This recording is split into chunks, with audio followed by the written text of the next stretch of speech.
व्यास कपूर जी, पंचकुला, हरियाणा से। पूज्य महाराज जी, आपके चरणों में कोटि कोटि प्रणाम। महाराज जी, मेरी आयु 76 वर्ष है। अपने जीवन काल में मैंने परिवार में पूज्य दादी, पिता, माता, संबंधियों के अतिरिक्त हाल में ही अपनी पत्नी का देहावसान देखा। महाराज जी, ये सभी अक्सर मेरे सपने में आते हैं। कोई बात तो नहीं करते, पर मैं उन्हें कष्ट में हालत में देखता हूँ। महाराज जी, क्या ये मेरे द्वारा उनके प्रति किसी प्रतिकूल व्यवहार का परिणाम है, या सेवा नहीं, भाव में कमी, या नहीं, मोह? ऐसा कुछ नहीं है। ये स्वप्न तीन प्रकार के होते हैं। एक होता है जिनसे हमारा मानसिक संबंध रहा है, बिना किसी कारण के कल्पनात्मक उनके दृश्य उपस्थित करना। एक होता है जिनका कोई अस्तित्व नहीं, ऐसा स्वप्न आना। और एक होता है भागवतिक, किसी महापुरुष का आगमन होना। ये सत्य के अंतर्गत आता है। वो आपको निर्देशन या आपको दुलार या जो भी आज्ञा, वो सत्य होता है। अब ये मन बहुत से संस्कारों से, संबंधियों से जुड़ा है। तो आप देखो, कोई इतना ही स्वप्न थोड़ी आता है, कितने स्वप्न आते हैं जिनका कोई मतलब नहीं है। ऐसे ही ये परिवार के सने संबंधियों का जो आता है, उससे दुख सुख का लेना देना नहीं है। हाँ, ये जरूर है कि हम अपने जीवित अवस्था में कर्तव्य का उनके साथ पालन किया कि नहीं किया। अगर किया तो धन्य है, अगर नहीं किया तो अब कर लेना चाहिए। उनके प्रति नाम जप करना, उनके प्रति दान पुण्य करके उनको प्रदान करना।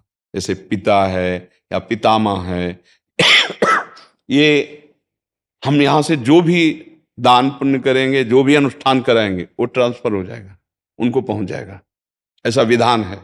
इसीलिए परिवार में चाहा जाता है कि कोई हमारे हो जो कम से कम हमें दान कर सके, पानी दान कर सके, अन्न दान कर सके, या कुछ ऐसा। जैसे नहीं, पिंड दान कहा जाता है कि भाई पिंड दान करने वाला तो कोई हो। तो आप अपने पूर्वजों के लिए जो किए हैं वो आपको पता है, व्यवहार कैसा किया है। अभी जो आप किए हैं वो पता है। अगर करने की कोई आकांक्षा, ऐसा लग रहा है कि हमारे पूर्वज विपत्ति या दुख में है क्या, तो उनके लिए कर लेना चाहिए। श्रीमद् भागवत का संस्कृत से अनुष्ठान कराना, गौ ब्राह्मण संतों की भोजन आदि करा करके वो सब दान उनको कर देना, मंत्रों का जप करना या नाम का जप करके कीर्तन करा के उनको प्रदान कर देना। इससे उनका मंगल, जहां भी होंगे, जिस योनि में जहां भी, उनका उत्थान होने लगेगा, उनकी उन्नति होने लगेगी। ऐसा। और खास भगवान या भगवान के भक्तों के सिवा स्वप्न में जो कुछ, सब मिथ्या ही होता है। जैसे आप स्वप्न में देखते हैं मैं ये कर रहा हूं, मैं ये कर रहा हूं, तो कुछ होता है क्या? कुछ नहीं होता। अब लोग उसी में फंसा देते कि इस स्वप्न का क्या मतलब हो सकता। कुछ नहीं हो सकता, स्वप्न है। राजा जनक जी एक बार सैया में पड़े सोए और स्वप्न देख ला कि हमारा सारा राज्य छिन गया और मैं एक भिखारी बन गया और बहुत भूख लगी है। अब मांगे तो थोड़े से चावल और दाल मिला, तो मटकी में, मिट्टी के पात्र में उन्होंने लकड़ी बीन करके खिचड़ी पकाई। और वो पक्के तैयार होने वाली थी, दो सांड आए लड़ते हुए, ऐसे लड़े कि पूरा बिखर गए। और भूख से व्याकुल, अरे ये क्या, ऐसे पूरा मेहनत किया हुआ सब भोजन, और आंख खुली तो महाराज जनक का सत्याग्रह। तो उनका ये सत्य कि वो सत्य, जो अभी जनक भूखा डोल रहा था, भीख मांगा और वो चावल दाल पका रहा था, वो जनक सत्य या ये सत्य? क्योंकि उस समय ये सत्य नहीं था, इस समय वो। तो सत्य कौन है? अब उनके सभा में बड़े बड़े ज्ञानी महात्मा बैठते, तो आकर प्रश्न किया, ये सत्य कि वो सत्य? अब कुछ उसकी व्याख्या हो तो समझ में आवे, ये सत्य कि वो सत्य। अब कोई उत्तर ही ना देवे।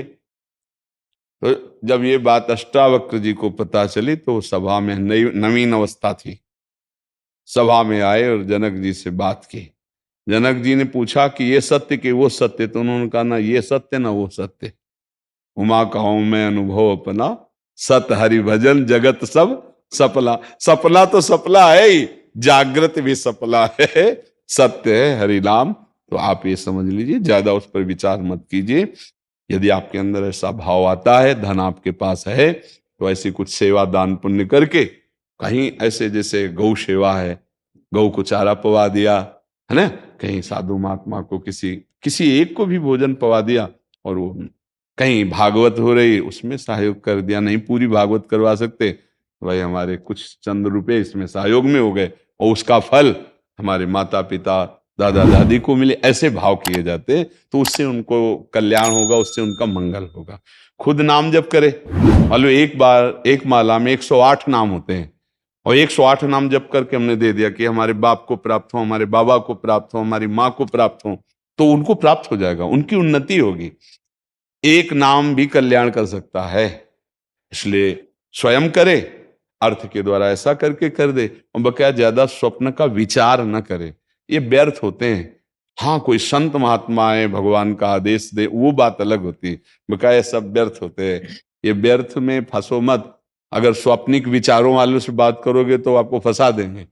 कुछ नहीं है, जब जागृत स्वप्न है तो फिर स्वप्न तो स्वप्न ही है।